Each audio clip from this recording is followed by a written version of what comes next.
La réalisation de la palette de couleurs qui sera exploitée en graphisme et en illustration ne doit pas être négligée.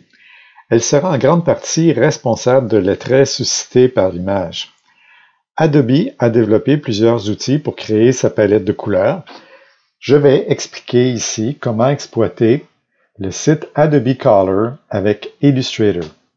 Je vais le faire différemment d'une précédente vidéo dans laquelle je développais une palette de couleurs pour Blender 3D. Voici la page d'accueil de Adobe Color.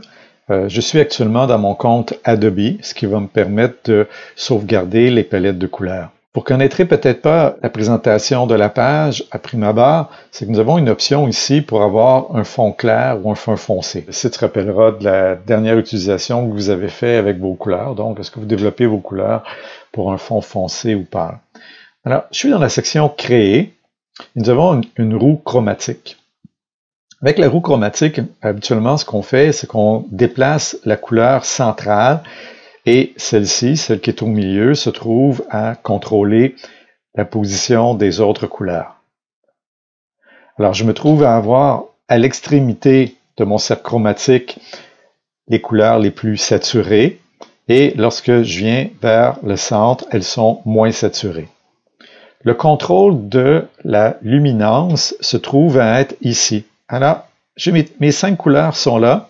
La couleur centrale se trouve à contrôler, comme je disais, les autres. Et si je diminue la luminance ici, je me trouve à diminuer la luminance sur l'ensemble de la roue chromatique. Alors, pour chacune des couleurs, je peux lire la valeur RGB. Si je préfère, je peux être dans un autre mode.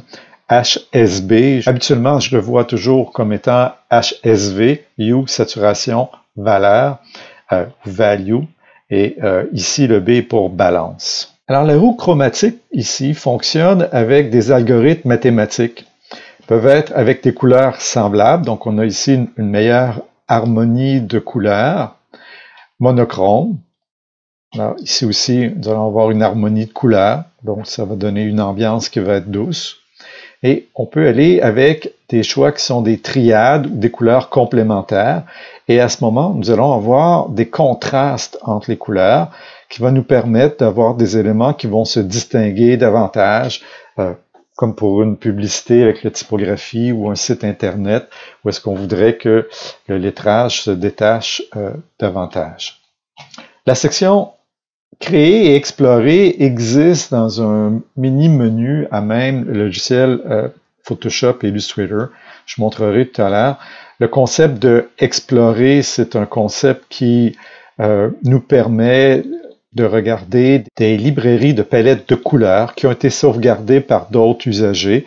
Donc, on peut ici choisir si on veut voir des thèmes de couleurs comme étant ceux qui sont les plus utilisés. Les plus utilisés, il faut s'entendre comme étant celles qui ont été davantage téléchargées. Donc, on peut télécharger quand on a notre compte Adobe. Il y a des pages et ce qui est intéressant dans les couleurs les plus téléchargées comme ça, c'est que c'est utilisé de façon internationale, donc on peut s'attendre à ce que la popularité de ces couleurs-là sont de toutes sortes d'applications et toutes sortes de cultures. On se trouve à avoir aussi dans les choix qui sont là, celles qui sont les plus populaires étant, si vous voulez, les gens qui ont appuyé sur les j'aime. Je trouve moins pertinent de croire que les couleurs les plus populaires seraient les gens qui ont appuyé sur les j'aime plutôt que télécharger.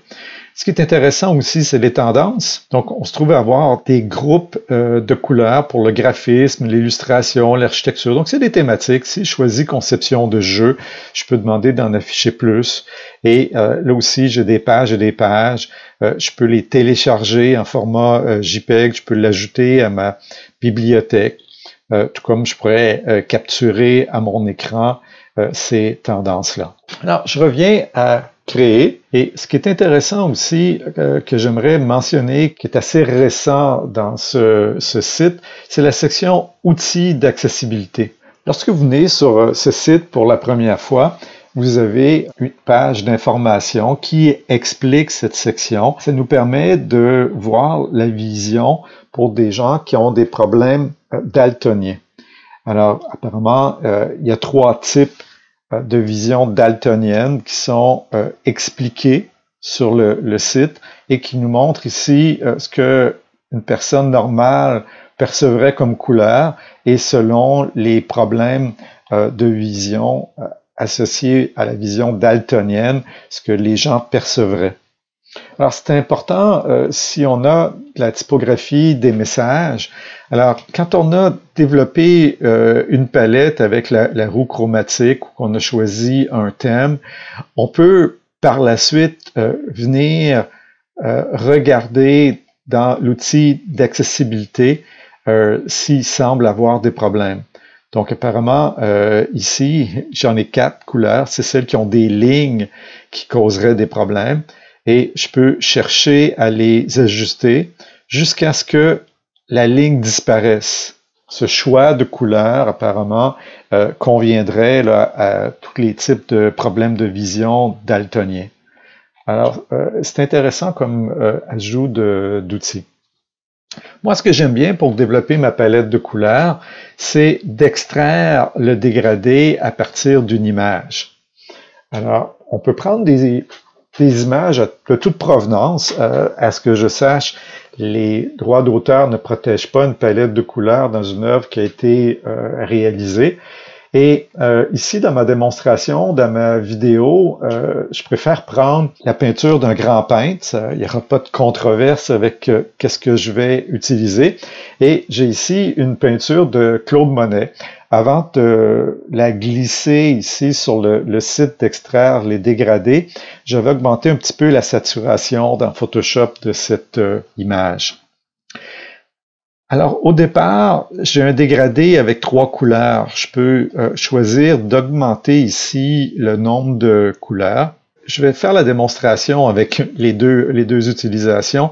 Je vais faire un simple dégradé ici pour utiliser le dégradé dans Illustrator. Donc, si j'aime le résultat, là, je peux l'enregistrer. Donc, je choisis ici ma bibliothèque. Je peux ici donner un nom.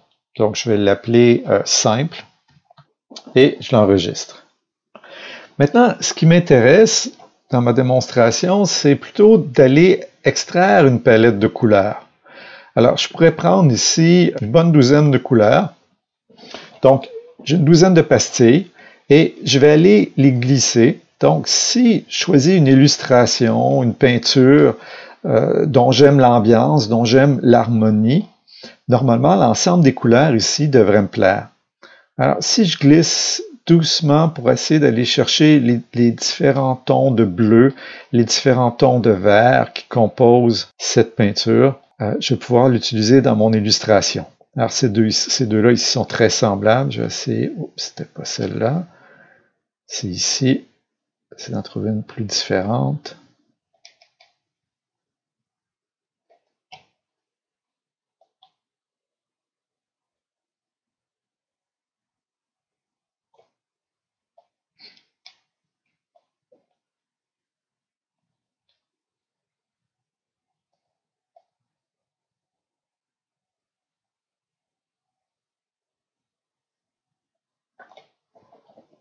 Alors voilà, j'ai placé l'ensemble de mes pastilles. Je vais sauvegarder ce nouvel échantillon. Maintenant, il faut savoir que si je m'en vais tout de suite dans ma bibliothèque, je vais perdre mon image de la page de extraire dégradé.